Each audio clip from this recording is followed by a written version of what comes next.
Hello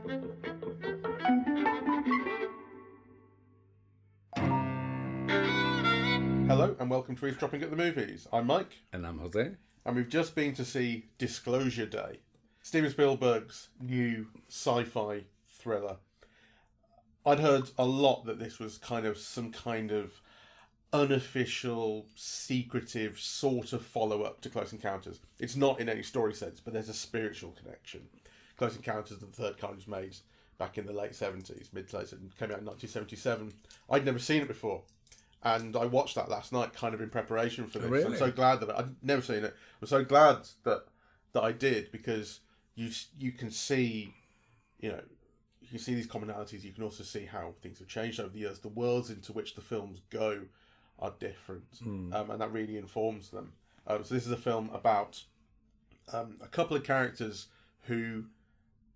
There's a lot of mystery, so let's not spoil it so much right now. But there's a kind of conspiracy talk going on. There's a guy who's kind of an Ed Snowden whistleblower. He's taken information or something from some kind of government type organisation that he wants to be made clear to the public. He needs to expose this. This is the truth. People deserve to know. This belongs to the people, not to you. There's a woman who is a weather reporter who develops some kind of weird talents. She can start speaking in different languages. She's never learned a different language before. She can speak in kind of alien language. She can tell things about people just by meeting them, so looking them in the eye. She knows who they are. So a lot of mystery comes in early on, and people are kind of being chased down for what they know or what they might have. And it is, a thriller, very soundly, where, Close Encounters is more kind of like a family drama in a big way. But it does share this commonality of like people whose heads have been affected somehow, and they're living differently. They don't understand themselves. And this has something to do with the world that's greater than us, that lies beyond us. That's a very, very vague introduction to it. I had a really good time. How about you? So it was interesting, because this morning I was thinking that, because it's been the 50th anniversary, or I think last year was the 50th anniversary of Jaws. Yeah. Yeah.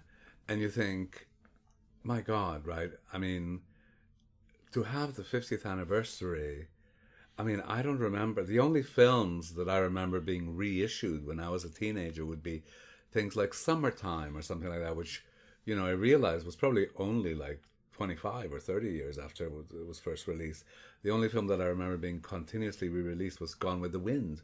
You never had 50-year re-releases of the 1930s masterpieces anywhere that I knew. So, it's a sign of Spielberg as a director and so on that, these films from 50 years ago are kind of still current and still looked upon, highly. He's a great director. He's been making films now for over 50 years, a lot of them really enjoying classics. And I think this is an example of that for me. Like, I think it's great cinema.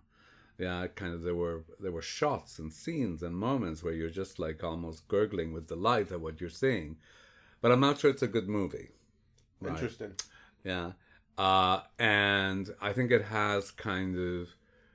And there will be spoilers, because I think if you're going to discuss the film thematically, you need to talk about the ending and so on. Yeah, we're going to spoil it from now on. Yeah. So, my view of Spielberg is that when he's dealing with emotional issues, I love him, and his greatest films are all like that, like E.T., and so on. When he's dealing with ideas, I always think the films are kind of dumb, right? Yes. And I thought that about, like, particularly we had this kind of discussion about Bridge of Spies, right? Also the Washington Post film, and I think he's not the most sophisticated thinker. No. Right? And so I think this is a film that harks back to his beginnings, in the sense that it is kind of technically dazzling.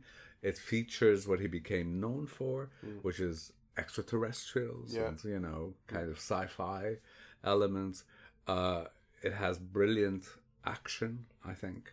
I think the whole theme about, conspiracy theories, whether aliens are with us, I think it's handled very weakly. I thought, particularly the ending of the film, where everybody's glued to their phones, and it's almost like, it has this very old-fashioned idea that if you reveal something, things will change, right? Or, or there used to be a belief held, and certainly in North American culture, that if the truth came out, everything, the situation would change. If people only knew, then there would be this change. Now we know, and there's no change. Yeah. And also, we live in a culture where people just, don't believe. There's conspiracy theories everywhere, right? It's all fake news, and and the idea behind all of this is kind of also obfuscation. Yeah, if you put enough shit out there, nobody believes the real stuff when they see it, right? So this idea that the film has, that if you just get it to the news, right, and they publish it on television, and then like everybody, the whole world will change, right? And the whole film is driven by this idea of stopping that being broadcast, right? That is the motor of the film, right? Ultimately, yeah. So I think I mean, it's very, very, very old-fashioned in that sense, and it's kind of enjoyable if you read it. Sort of, it reminds me rather of The Newsroom, the Aaron Sorkin TV show, which had a very similar thing. It was all about the good people working at the news to get the news out to the American people, to tell them the truth. Yes. And it holds these kind of these people at great ideas, the Walter Cronkites and whoever. I can't remember the name of half of them. But these great figures, and you go, this is pure fantasy. So when you get to the end of this and the truth is being revealed and people are stood in the middle of the street on their phones and everyone stops what they're doing, you have to buy into the fantasy, because otherwise you're just going to find it the silliest thing in the world. You've got it's a trope. I think it's a cinematic trope. You've seen it before in a lot of things. That's right. That everyone stops. I think it's even harder. It was probably never easy to believe that. It was never the case that you would everyone like. You get those reports of when Orson Welles broadcast the dramatisation of the War of the Worlds as though it was a news broadcast, and people apparently were like throwing themselves off bridges because they believed in stuff. There may be some truth to that, but I'm sure it's very, very overhyped. That's the closest I can think of to like everyone stopping still. Even when 9/11 happened, we were before the age of social media, so you didn't have, you weren't. I mean, you were online in early ways, but essentially you were still watching the TV for that news. But again, it wasn't like you all. I'm sure a lot of people did stop and watch it, but I was at the airport. Everyone was watching. Yes, I'm sure they were. I mean, in fairness, I was at school, and so like the news kind of filtered through, and then we went home, and then it was on the TV. But also, I was a kid, so it didn't hit me in the same way it hit a grown-up. Let's be fair. And you get that footage of O.J. Simpson. Yes. The verdict. You see people, everyone stopped in Times Square watching it on the big screen there. So in fairness, you do get those events. Much harder to believe it now in an age where people are on their phones all the time. Attention is much more distributed. There's much more media available to you to choose from. And there's much more competing media. I mean, I went into Twitter I thought I had stopped my account, but actually it doesn't stop, right? Like, so if I'm on my laptop, I can go back on it. And so I haven't been posting anything on it because it's a cesspit, but I sometimes like to look at, what they're being a cesspit about. Anyway, and it was so interesting because it said news of the day, right? And it was all Elon Musk. Yeah. I mean, and it's so kind of, unbelievably right-wing and nasty and horrible, right? And it amused me to think that, what you're seeing here in the last 20 minutes is ABC, NBC, CBS, CNN, BBC, and Fox News, as if they had some kind of legitimacy, or as if they had the same kind of legitimacy that they had 30 years ago, where generally if the news said it, you assumed it was true. Even if there was kind of slight manipulation. Now I think the news says it, and you look at different sources, you don't quite believe it, and some you don't believe outright. Like I don't believe anything that Fox News says. And you get the impression, because you don't see, I think, probably a close up of like anyone's phone when they're watching, wherever they're watching the end of this. You just get like in these kind of distant shots, you get the impression they're all watching, the footage that's being seen. But the idea that everyone would be there watching the news on their phone, as opposed to like going to Twitter or whatever. And like I said to Jen, like what would happen if this was actually real, is I wouldn't hear about it. She might mention it, or I'd go into work 2 days later and someone would go, "Did you see that aliens are real?" You know, like it's not the case that everything shuts down. So you have to accept the fantasy of that. It's a huge fantasy, Yes. and it's where Spielberg is at his most optimistic about it, because it's fundamentally it's also a very cynical film for a lot of it. This is something I was thinking about in comparison to Close Encounters, because the world of Close Encounters is one that is much more credulous, I think, about the official story. Yes. You know, so like, yeah, Nixon's just recently happened in that era. But it's not a world that is very used to questioning the dogma, the official line. Not as used to, I think, as we are now. And I think it comes partly from that fractured media landscape where you can find your own sources or your own people who agree with you. Yes. I mean, so just to be clear, there was, of course, the whole, anti-Nixon and the White House lying and so on, right? Which is very much part of the culture. It was fed into the paranoid thrillers of the 1970s, the mistrust of government and the institutions and so on. But of course, Nixon was ousted.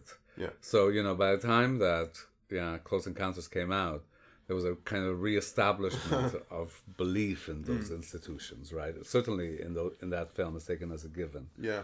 Right.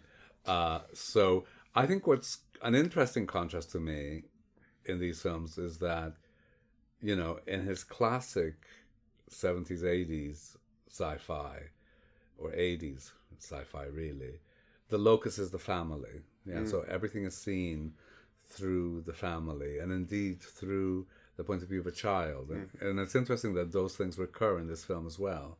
Yeah, the childhood home, the kind of the children bonding. But really the protagonists are all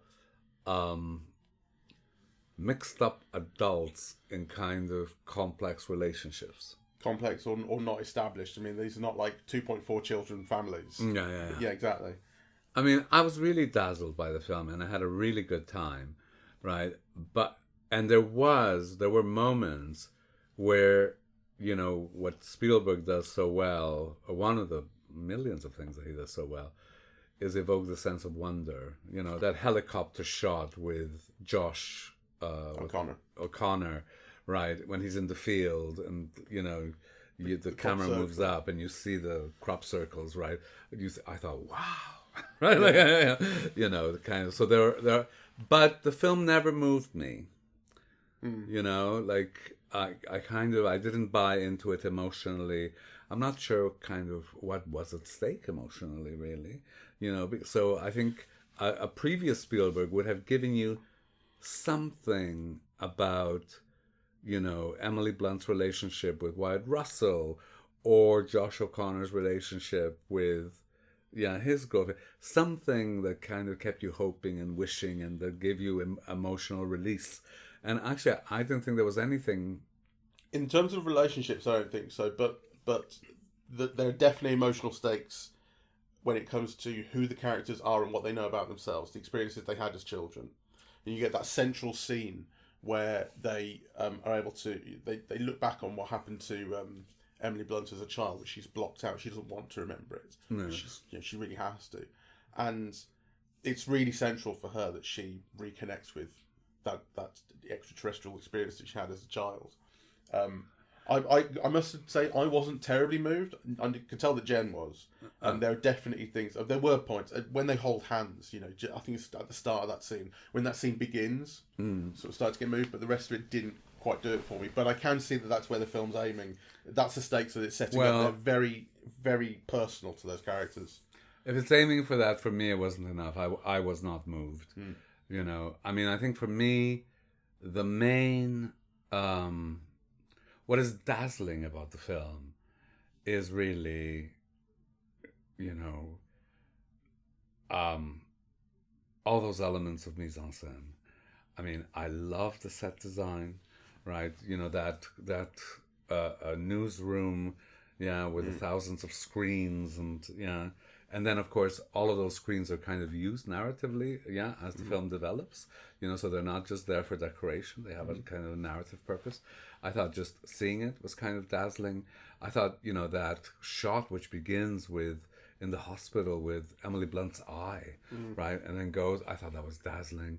You know, the bit where Josh O'Connor is in the little house in the country, right, where his girlfriend is still in the house, right, and he notices that the police or the para-governmental organization has come up, and it starts as a traveling shot, right, where he's on one side of the fence, and then it kind of moves through, and then follows him going down the other side. I thought that was like just dazzling, really. The shot where Emily Blunt gets into the studio when she's late, and she's having that weird morning where she's discovering all of a sudden that she can do all this weird stuff. That's all in one take. You get into you start noticing it. You know, she shouted out for being late. You go into makeup, the camera stays there, then they come back out of makeup, rush into the studio, we need to do this while we're walking, go into the studio, talk to the Korean guy, it's all done in one take. The only time it cuts is right at the end when she starts speaking gibberish, and it cuts to the fella. And I bet you that they could have done this all in one take if they really, really wanted. You have to, but like Spielberg will always be happy to go, actually, we're going to end this here. Like when we were watching Close Encounters yesterday, I was doing some film gig stuff, and I was pointing out to Jen, like, look at the way that he sets up these shots, and look how he uses a single take when you don't really notice it. You know, when he's not showing off with it, when he's just reframing. But you can do this in a single take, so you don't need to start cutting here, there, and everywhere. This film has much more of a modern filmmaker sensibility. It is cutting a lot more whenever it's happy to, but he's still practicing that sense of, if we can do this in one go and generate a sense of flow and rhythm and pace to all this, and let you see the actors perform in full, then we will. And there's a lot of effort that goes into doing that. And it really pays off. You notice it. It's brilliant. I mean, that's what I mean when I say it's great cinema. Right. Like, I mean, he's doing all of that better than you could imagine anyone doing it, really. I thought, that was thrilling, and for me, a pleasure of its own. I also got a lot of pleasure out of seeing it as an auteur film, right? Because aside from the things that we mentioned about,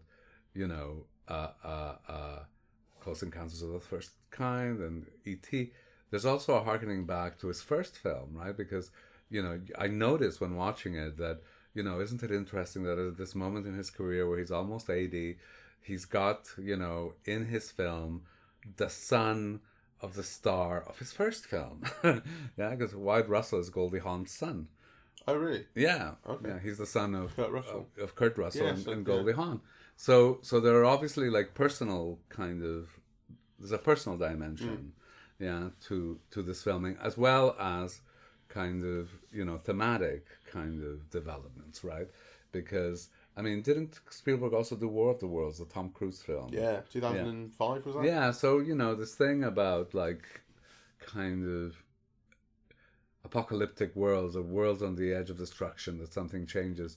Yeah, so it would be interesting to see contrast between his 80s sci-fi and his later sci-fi in this film, though, I can't call it as well to memory as I can the early stuff. But I'm sure kind of there are elements there.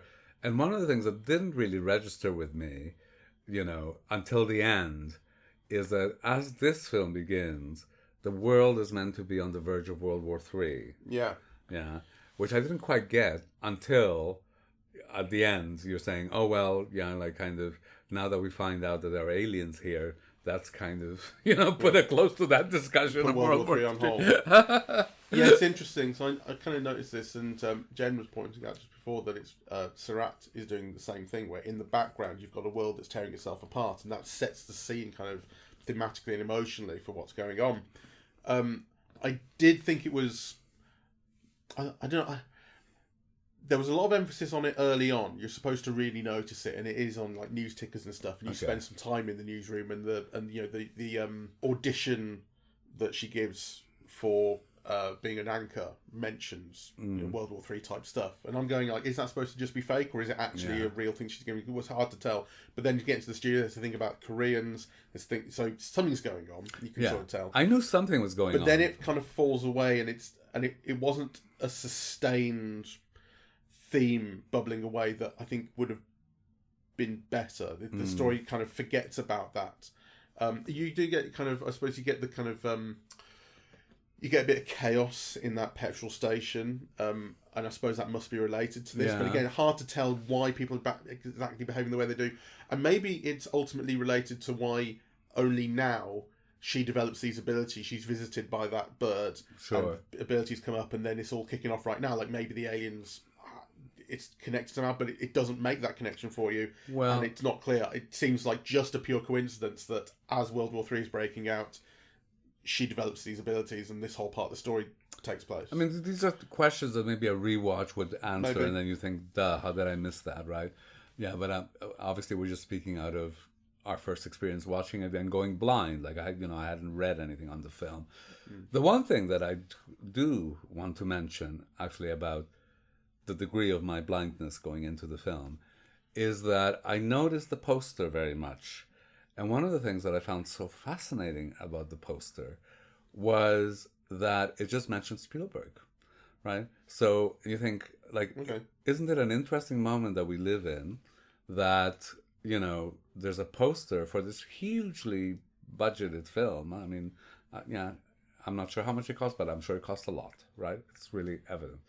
Over 100 million. And you have these big stars. I mean, Emily Blunt is as big a female star as you have at this moment, right? Mm-hmm. And then kind of, a rung below, but still very considerable, you have Josh O'Connor, and you have Colin Firth, and you have Coleman Domingo. I mean, yeah, these are names that normally would dress up a poster, right? And they were nowhere to be seen. It was like Disclosure Day, Spielberg, 2026 or whatever. Yeah, you don't even see her face. It's Yeah. just an eye. Yeah. Yeah. So, kind of, I mean, if you look really closely, you can tell it's her. Yeah. But kind of, okay. Maybe I've seen a different poster. Yeah, no, There is a different one. I'll send you the one that Cineworld had before Okay. the film's released, where you do see kind of her face behind the gauze. Okay. Yeah, and then you see, I think, his eye, or, but no names, right? So you think this is a film that's really kind of, selling it on the basis of the director. The director is everything in the marketing of this film, right? And, I must say that, well, that's not true, because I really, I loved Coleman Domingo in this, actually, because he's just so self-assured and warm and intelligent, and, yeah. I think Emily Blunt's performance is a kind of tour de force in a way, yeah. Though I liked her less, even though I normally love her, but there was too much of a kind of a teary-eyed, on the verge of hysteria, emotionalism, that kind of seemed to run through the whole film, yeah. And I thought there was too much of that. I think Josh O'Connor had less to do, but he's always kind of, warm and engaging and believable, right? So the actors do a lot of, the work of, of involving you in the film, as they always do. But these are, I think, particularly good, and they were particularly noticeable, actually. Especially Colin Firth, for someone whose role is very simplistic. Yes. He's a cartoon villain. Yes. Who's there to ham it up a little bit, and he's doing a lot of because he's constantly kind of astral projecting with the use of an alien device into various characters, and he's hooked up to a machine while he's doing that. He's sitting on a medical chair, and then he winds up going too far and on the floor gasping, and then people are like giving him oxygen. He's like, "Get off me!" And he does this 3 or 4 times. It's like a comedy kind of like, "I don't need your help," blah blah blah. And by the end of the film, he's like on his last legs. He's just like limping in and wheezing and stuff, but he won't accept anybody's help. And there's a lot of hamminess in that, but I think it's like you go with it, right? Like the everyone on their phones thing. This is a little bit of a trope. You buy into it. It's the kind of guy this film is telling you about. Showing. Yes, though I think the choice of tropes is also telling, and I think kind of, and not to belabor this point, but I do think it needs to be made that I do think that the films don't show a great deal of complexity, really. So one of the things that the film tries to do is to make this conflict, which it then, unites or, reassemble. So, i.e., the conflict is one between religious belief and the existence of aliens, right? Which is, I think, is so dumb, because if you put it between, if the conflict is between religious belief and science, you might get to, something that's still current, really, where people are mistrusting science and reason and so on, right? But to make it, a difference between one kind of belief and the other kind of belief, right? I thought was kind of to shortchange the possibilities of a more complex argument. Yeah, it's like it's the question sort of ends up being which one is true, as opposed to how do you what are these modes of belief about, which is kind of more interesting and harder to reconcile, because the film is telling you, well, this one is true. We have seen the aliens. There's evidence on what we're about to tell the world. So what does that do for God? And she's kind of wrestling with that. And then it tries to treat the Elizabeth Marvell character, the Mother Superior, as coming up with a very clever answer to this. I know, but Genesis says we are God's supreme beings on earth. And God didn't tell us about the aliens in the Bible, so basically she doesn't say it in that way. It's such a Jesuitical argument in a way, right? Because and this is where the film isn't dialectical, because then the argument is, okay, so now we know, by the film's own terms, at the end, we know that aliens exist. We still don't know whether God does, right? Like, God's still something you have to have faith in, right? So it doesn't push it, it doesn't push it that, because I'm sure it would alienate a large part of the religious audience. In fairness, I'm surprised, actually, it went for religion as early and as much as it did. I didn't see that kind of elements of the story coming at all, but you have front and centre pretty early on this character who's wrestling with her faith and asking these questions. The first thing she says when it's revealed to her, she sees this footage, aliens exist and we've done this to them, she sees it, the first thing she says is, what does this mean for God? So which is not going to be most people's response to seeing that kind of thing. So the film is making a point about the themes that it's going for. Right then. But again, I think that's a stupid way of putting the question, because what does it mean for God? Well, does it have to mean anything for God? Right? Like, God created aliens. If you believe in God, right? Like, But the fact that it sees that as the first question to ask, and it takes that seriously, is interesting. Well, I think it's part of the intellectual insufficiency that I see in the film, that it kind of it posits that question in those particular ways, which kind of seem rather banal to me, really. And so again, my reservations about Spielberg are brought to the fore in this particular film, because really, so many, I mean, if films were only about movement, right, about action, then, I mean, this is a masterpiece, really, because I think he is constantly kind of engaging me on those levels, right? Like, I wasn't bored at all watching the film, and of course, some people would argue that that's all that matters in films, but I think films are also about ideas, really. And I think, to me, that is where Spielberg so often fails. If it's not something to do with feeling and family, then he doesn't seem to be able to go far beyond that, in my estimation.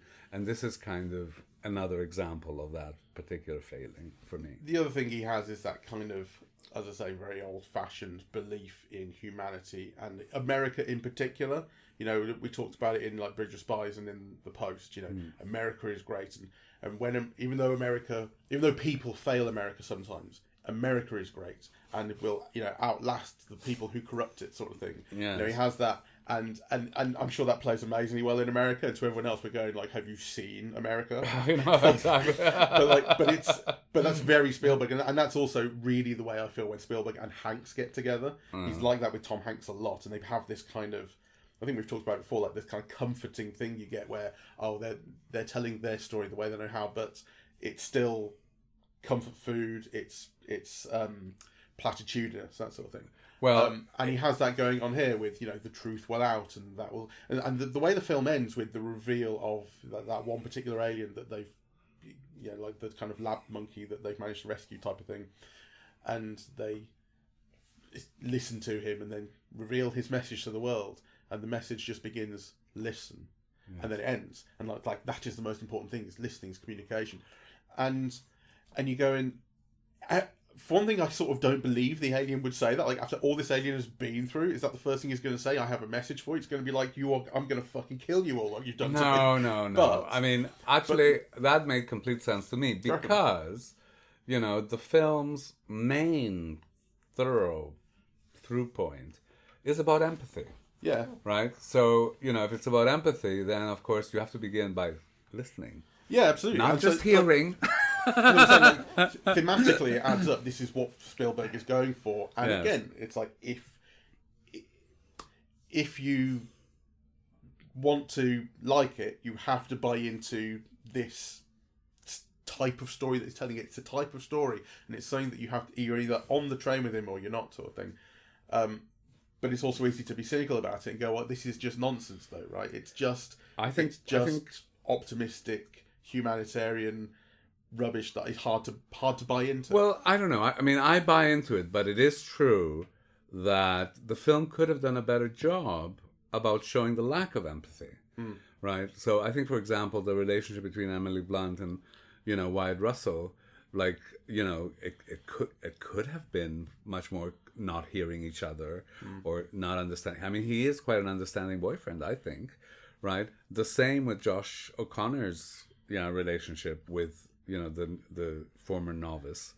They're quite mutually understanding. Even Coleman Domingo and Colin Firth, they're quite mutually understanding where the other is, is coming from. So where is this lack of empathy manifest in the world? Well, I think we're supposed to be seeing that through the backdrop of World War III breaking out, but we're told so little about that. And when we come to the public in general, the wider world, all we see of them is when they all stop and look at their phones to watch the news. We don't get an impression of the world in which this intervention is going to be life-changing. I thought the supermarket scene, or where they stop for gas and there's I mean, if they ask a question of one of the people working there, or maybe one of the customers, I'm not clear what it was. Yeah. What's the address of this place? Yeah, and the guy stops and answers. Whereas, if you really wanted to show this lack of empathy, you would have said, "Fuck off! I'm taking all the bread," right? I thought that was that could have been worked through better. I also, what's the name of the cinematographer? Janusz Kaminski. Janusz Kaminski. He's worked with Spielberg for a very long time. He's worked with Spielberg for a very long time, and I'm not sure I liked his work here, right? Like, I didn't like the lens flare. Right, like, I mean, I'm not anti-lens flare, and I can see kind of points where it suits the purposes, right? But, I mean, this was full of lens flare, often in interiors, right? And I didn't like it. I thought it was, like, distracting, really. I must say, I don't think I noticed anything. So that's... I didn't like that. I also, I mean, I love the design, but I don't like the way the film looks. Yeah, I thought, the film had that bluish, gray tinge that I associate with early films shot on digital, even though I understand this one was shot on 35 and so on. Was it? Well, that's my understanding. And I didn't like that, really. So, I mean, it was very well lit. Yeah, and I loved 35mm film. Sorry. Yeah, and I love the design of it, but I didn't like the look. Yeah, One I can know what you mean. Dissociate Like it's design from look. It's sort of appropriate for the film, but it's also not too imaginative. I like the use of light and dark. It's a very expressive. The lighting was wonderful, but color feels lacking in it. You get to those scenes in the house which Coleman Domingo and his people are building, which is going to be it's a replica of Emily Blunt's childhood house. You see this at points throughout the film. You don't know why they're building this or what it is, but in there, lighting is warm. It's a warm place, and outside, everything essentially is blue, grey, cold. So you do get that contrast. It's clearly like on the director's mind to put this contrast in, but it still feels rather lacking. And I think So my last reservation, and I think now I'm being a real bitch about it because, I really enjoyed it. And as I said, I found some of the things dazzling and so on. So to go on about the things I didn't like might seem a bit mean, but, just to be comprehensive. So another thing that I didn't like was a certain kind of infantilization, right? So, when you go back, you were talking about the house, which is what sparked this idea. And you go back and you have the little girl and she begins to sing "One Day My Prince Will Come," right? Which I think is from Snow White, is it? Yeah. And then you have all this Narnia imagery of the deer. Yeah, it's like kind of, they're going through the closet or something. Yeah. They go off to Hansel and Gretel's house. Yeah, and I think there has to be a way of visualizing all of this stuff that isn't through childhood fiction, right? Like, and that, like, kind of, I mean, I'm sure Spielberg sees all of this stuff with wonder, and and he was a child and he's had children, and I'm sure this is all quite potent, and so has the audience. But I think to me, it's not just that it's using childhood or the culture of childhood or the culture of a particular kind of middle class childhood. Actually, would be more accurate to say. But that it also kind of infantilizes the ideas. It makes them digestible in a way that also simplifies them. Well, as you're saying, like all the ideas become simplified in his films. He's not a complex thinker. Something I didn't like as well, and again, this is even more nitpicky and who cares. But I thought some of the CGI was actually really bad for an expensive film, and a film that worked on by like Weta Digital, whatever the big VFX studios are. Very often, I think we said before, shoddy VFX are down to a film being made too quickly, or the people not being given enough money, basically, because these are world-class digital artists doing this. Yes.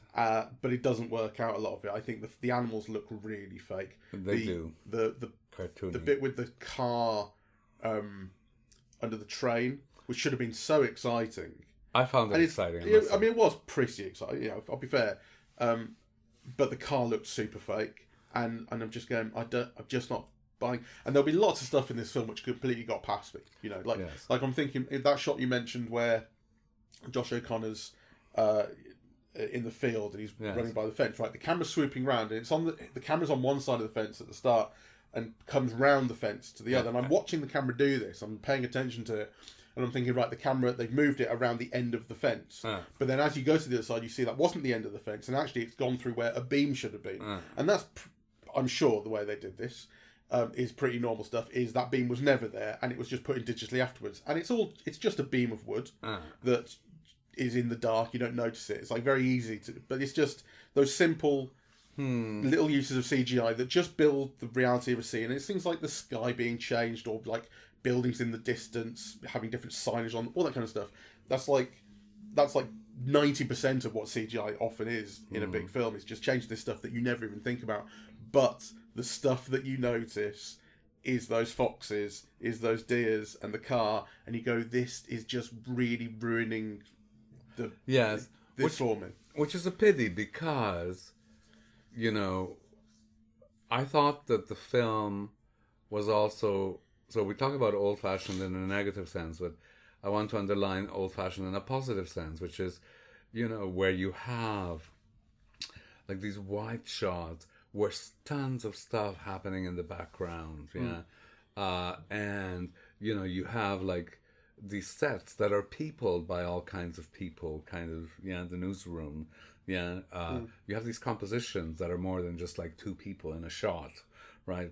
Things like that just show such incredible skill, and also that anchor it, in a world, really, a world that's kind of people. So I liked all of those elements of it, very much.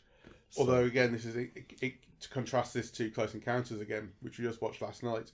The way that the scene hits you when you get to India, and there are those probably a few thousand people there running and singing and all pointing to the sky. Sure. You go like, all these people were marshalled, to do this in this tracking shot. Everyone's moving, and then there's timing on top of that and stuff. Sure. You go, this feels big and different, and you really feel that films are not made that way anymore. No, for sure. You know, I mean, if you need a crowd like that, it's probably just as much chance that you're using visual effects to insert them digitally as you are to actually hire them. Yeah. You know? I mean, it's been very interesting to watch Matt Damon talk about The Odyssey. Okay. Where he says, you know, that you go onto that set and it reminded him of his first films. Yeah. Yes, because, you know, you walk into this beach and there's 300 ships. Yeah, all fake, all in different stages of construction, but there are 300 ships. Yeah. Yeah, they're not drawn in later, right? Yeah. And so that reminded him of how films were being made when he first started making them, and that nobody makes films like that anymore.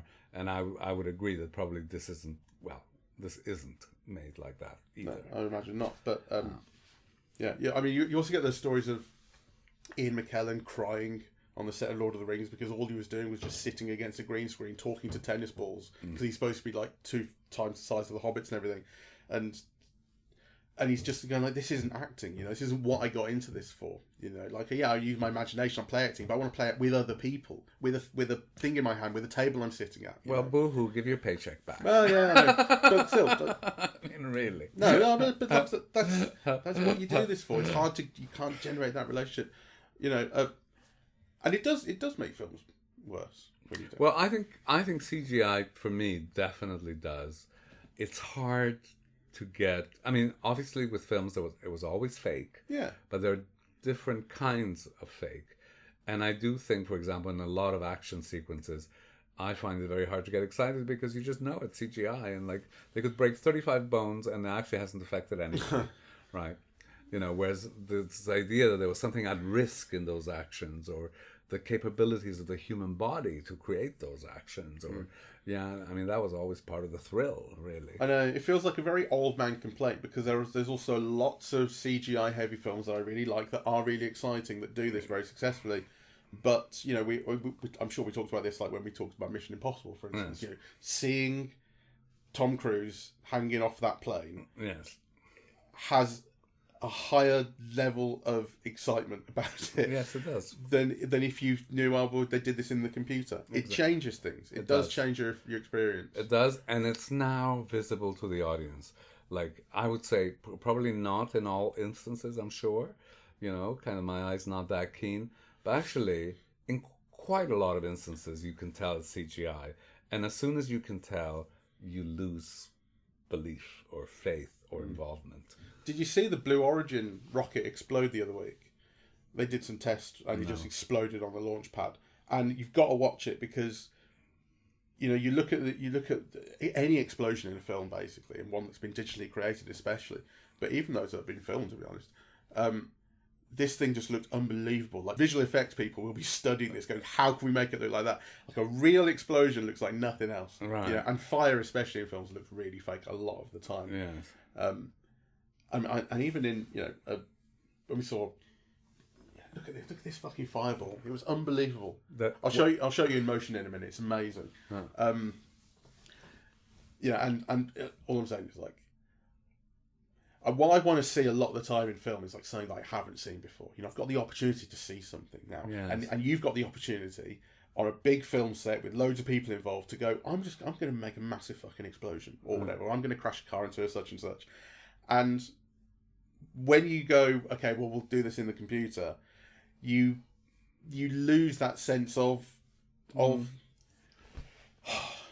I can't think of a better word than magic about it. There's a sense of magic about it, the sense of we went and did this because we could. There was an opportunity here to show you something. But I think that sense of magic in cinema was always kind of a meeting point between the human, right? Because so many of the pleasures in cinema are the way people look, the way people talk, the way people interact with each other, you know, being witty or being elegant, or, you know, or dancing beautifully, or being able to do incredible things with your body, right? Like, kind of, you know, and then what science can bring to that. Yeah. So, you know, Douglas Fairbanks does amazing things with his body, but then the set he does it on, it seems like 10 times larger than any, you know, and that's obviously like the science bits, right? Or, you know, so it's that conjunction of things that, you know, creates wonder. but you can't lose sight of the human. And I think what CGI does often is it completely loses sight of the human. Yeah, maybe so. But where this film does have that sense of wonder, is in the cinematography. I think in the camera work, in the direction of space and actors' movement. Yeah. I mean, the craft is unbelievable. It's at another dazzling level. to watch. I think he's almost like a genius in that, really. Like, you see things in this film. And, kind of, so in spite of all of the criticism that I've just made, I would encourage everyone to go see this film. Yeah. It's the most incredible use of the medium I've seen all year, right? Even though I've seen better films. Let's put it that way, right? So I think that alone is worth going to see this for. Yeah. And ultimately, that sense of optimism that it has in humanity, and the idea that if we listened, and we might be able to listen, and people could slow down, and all that stuff, is lovely. And I'm the one being cynical about it. Yes, I think it's lovely and important. Yeah, because actually it's interesting. Again, I'm going to compare it back to Close Encounters of the Third Kind, because that's a film where there's all this threat early on. You don't know what's happening, and particularly with the little kid who gets abducted, it's a really scary scene. The doors opening, the light coming through, the wind, and the kid's being taken. You really don't know what's happening, and when you get to the last 45 minutes of the film, when you get to the other side of the Devil's Tower and you see that whole place they've set up, you just spend the rest of the film there talking to the aliens. That's all we're doing. Like, again, there's questions what's going to happen, but they show up and they just communicate. They communicate, and then they give back all the people that they've abducted over the years, including the little kid who gets to reunite with his mum. And then they invite your man onto the ship and just give him a journey to the stars, whatever they're going to do. But it's you don't feel it's threatening anymore. It's an invitation. Sure. And it's a film about learning to communicate. I mean, the film starts, I really noticed this, that film starts with some incident in the desert, and they go, where did this happen? And there's English guys and French guys and people speaking Spanish, and no one can speak to each other. They're all interpreting, and like the film right at the start is telling you this is about communication. This is so is this film. The need to speak to each other. And so is this film. Right, because actually there's that interesting contrast that's made between Josh O'Connor being able to understand everything from the other world, and then Emily Blunt being able to communicate everything from our world. Yeah. So, so it is, about communication and empathy, and therefore, again, that closing line of listen is the key to both. So, it definitely harks back to that earlier film in a very direct way. Absolutely. And I think what's really interesting about that in Close Encounters, I guess it must be true of it here as well, but it certainly struck me in Close Encounters, is that the Alien films that you had for 15 or 20 years in American cinema had been a lot of hostility. Aliens coming to invade. People talk about the films in the 50s being analogues of the Red Scare. Yes. So aliens are coming to invade, to take us over. They were very insular, very scared films. And Close Encounters was a film that was very open about the great possibilities of life from other planets, of what we could do, of what we could learn, who we could speak to. It just this. The tone is so different. It starts off, like I say, tense and scary and unknown and what's going on. And it tears this guy's family apart, tears him apart. But it leaves you with the sense of wonder. Wonder and awe and positivity and optimism. Which really, really struck me. I mean, that's 50 years old. And also, Aliens, that established a view of spaceships and aliens that was obviously building on other imagery, but became very established, I think, through Close Encounters. The little grey fellas with the big heads was really established. And by the point that the aliens show up in Disclosure Day, and you see that they're the same looking things, it's a real throwback. Like, that was for a long time the image of what an alien was, and then it became the joke of what an alien looked like. So now when a person sees it, are they going to go, that looks silly because it's the joke of what an alien looks like? I bought it. I was like, I'm into this. I bought it, though I noticed that the alien looks like E.T. Yeah. It looks like a grown-up E.T. or something, right? What I didn't like, or what I'm unsure about, is, in the ending, is that it references that 1947 plane crash. Roswell. Yeah. And I believe they're real historical... Yeah. The Roswell incident is a famous Exactly. supposed alien. So crash. I didn't like that. That something. So one of the things that the film does, it turns this conspiracy theory stuff into historical fact. Well, it wouldn't be the first film that's built on the Roswell incident as something that was actually real. I mean, a lot of stuff about Area 51 is based on, like, I remember what happened at Roswell. That was real, and I know. here's the truth about it. But in this film, it's particularly egregious, I think. Yeah. Yeah. Well, yes, because the whole thing is about empathy and having faith and listening, right? And cutting and, believe in institutions, really. It's interesting, for example, that the film acknowledges a deep state, right? But bypassing government, right? Bypassing the president and so on. Yeah, these people are non-governmental. And it has a belief in the media and so on and so forth. And, one of the problems with all of that is that these conspiracy theories, like, create all this noise about historical truth, right? So actually, to kind of, do that, it seems to be doing opposite things at once. So on the one hand, it's kind of establishing the clarity of the media and belief and so on. And on the other hand, it says, oh, but also these conspiracy theories are true. Well, I mean, the thing about a deep state, the deep state is... Colin Firth. Well, I was going to say in real life, the deep state is a conspiracy theory. People you can believe in it to certain degrees. I mean, it's funny, I never thought I was a conspiracy theorist until I started going out with Jen, and she was like, "You believe in so many of these things," but these are things which I think are kind of more reasonable, which is about where the power really comes from and stuff. And I'm not saying I'm like a conspiracy theorist in your classic sense, but like for instance, I showed her Dark Waters, the film we saw with. It was about DuPont, the company behind Teflon, and what they were doing, poisoning the water, and how they were poisoning all these people, and. Afterwards, and it's a true story, and they can't make this stuff up because they get sued for it. They're naming DuPont, so this is a true story, and they were doing all this stuff, and the film is very bold about what it's saying. And I said to Jen at the end, like, "Do you see why I have trust issues now?" She was like, "Yeah, I think I get it." So like, there are things that there are people getting away with stuff, and I think this is a film that is entering a world in which people are much more accustomed to thinking that way. Yes. So I wonder actually how it will be taken. I also saw this article recently. This is a little tangential, but I saw this article recently about someone sort of my age or a bit older who showed her kids Dead Poets Society and was surprised at some of the responses that they had to it. Her kids were being teenagers. And one of the things that she picked up on was how individual wins don't matter so much to this younger generation. Structural wins do. So at the end, he hasn't been able to change the Robin Williams character. He hasn't been able to change the structure of this school, the way they work, the way they think. He's not been able to take them down. He's only affected this one classroom of kids. And she's going like, isn't that enough? In the 80s, that was the win. He managed to get through, even though he lost his job and everything. And her kids are going, no, like the institution's still there. It's still fucking crazy. And that's so interesting.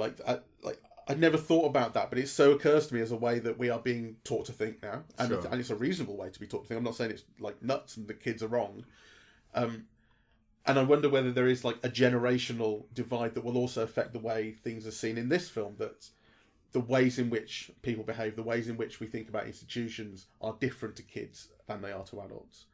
I don't know. I'm kind of meandering a bit, but you see where I'm going. I see where you're going. I mean, in a way, it's a key question. I mean, how will we've only talked about our own experience of the film. Yeah, how audiences at large respond to the film, will be the difference about whether it's a success or whether it's not. I mean, so far it seems to be doing quite well. Yeah. I can see box office of $15 million, but how long's it been out? I think it's now up to 50 or whatever, and we're still only today's Saturday, right? So kind of the weekend.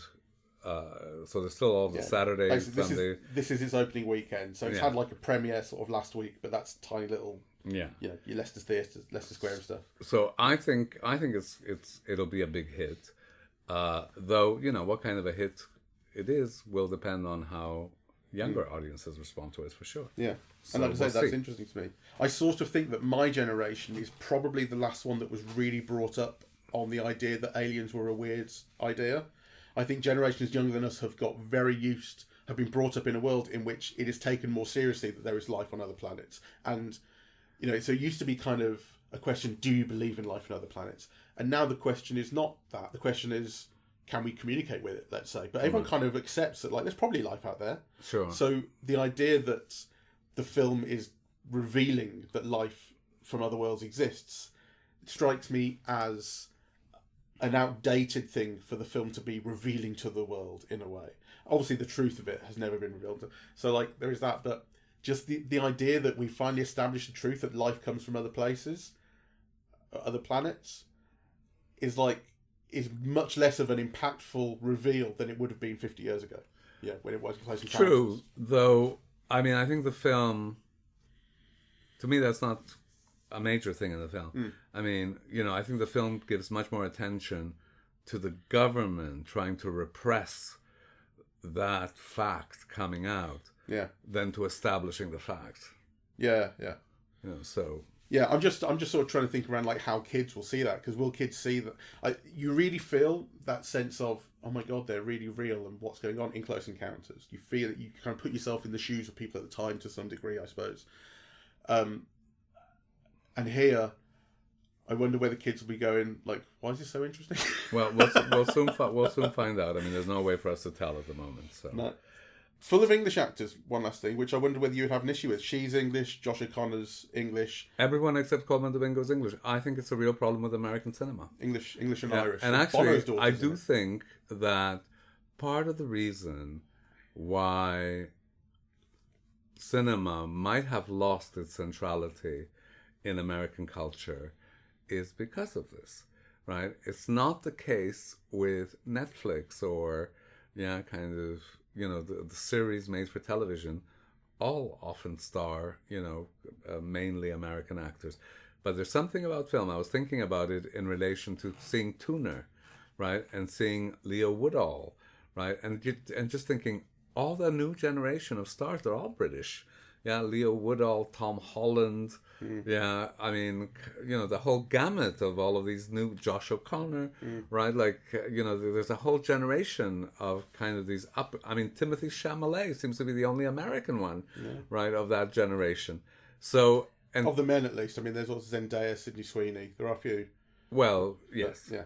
But I think certainly there has to be a problem when you're dealing with American stories set in America and so on, right? I think filmmakers are being kind of really lazy in not paying more attention to the particularities. I mean, for me, a story being set in Mississippi is actually just as complicated and should be just as nuanced as the difference between something being set in Liverpool or something being set in London or Birmingham. Each has their structures. And if you're not even aware of them, if you just do this generic American accent, maybe one East Coast and one Southern, that's about the gamut, really. I think, you lose out on a lot of texture and nuance. And I think American cinema is the poor for it. I've got nothing but admiration for British actors, but you can't just transplant British actors into American cinema and not expect there to be a cost. Did you see what Tom Holland was talking about with regards to the Odyssey? Because he's in that. He was saying, it's really funny. He was saying, I saw the way Christopher Nolan did things, and then I went back to Marvel, and we were making Spider-Man 5 or whatever it is. And I said, can we do things a bit differently? Because I've learned some stuff from Christopher Nolan, and maybe we could work out what the themes are before we start. He makes one proper movie, and now he's going back telling Marvel how to do things. Well, he's not wrong, because actually I think I listened to the same discussion, because ostensibly the thing about Marvel is the initial starting point is the set pieces. Yeah. So they often have these ideas for the set pieces, but not the story yet. No, there's a lot of talk of starting filming with unfinished scripts, and the reshoots are heavy in not just Marvel but superhero films in general. I think I've been as supportive of Marvel as anyone. I mean, in many ways I love those films and I love aspects of those films, but it's very hard to make a case for any of them being a great movie. And maybe that's the reason why. Even Black Panther, which is the closest they've come. Yeah, I think Black Panther is the closest they've come. Anyway, we will end it here. Yeah. So thank you all very much for listening. We're Eavesdropping at the Movies, and we are on Apple Podcasts, Audible, Spotify, SoundCloud, YouTube, and YouTube Music. On social media, we're on Facebook and Twitter at Eavesdrop Movies, and Blue Sky, eavesdropping.bsky.social, and Instagram, Eavesdropping at the Movies, I think. Yes. I use it a bit, kind of, to put out clips. And the website is eavesdroppingatthemovies.com. Thank you very much. Bye-bye.